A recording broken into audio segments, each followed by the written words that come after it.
Baik, lanjut di tahap B, yaitu set grouping user. Sebelumnya kita sudah setting ya, sudah setting untuk daftarkan ID user, juga daftarkan ID checkpointnya. Sekarang kita buat grouping di usernya, klik di personal manage.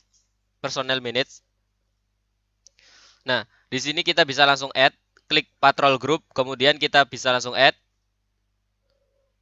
Kita buat suatu misal, saya buat grup A. Jadi ini untuk pembuatan grouping bisa disesuaikan dengan kebutuhan.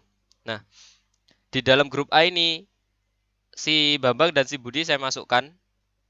Langsung aja kita add all seperti ini. Sorry, ini adminnya tidak perlu ya.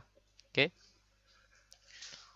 Misal si Bambang ini pingin yang nomor 2, tinggal dikembalikan dulu aja dengan delete, kemudian diklik lagi di add seperti ini. Jadi untuk setting urutannya bisa seperti itu. Nah, untuk setting grouping ini sampai sini sudah selesai. Terima kasih.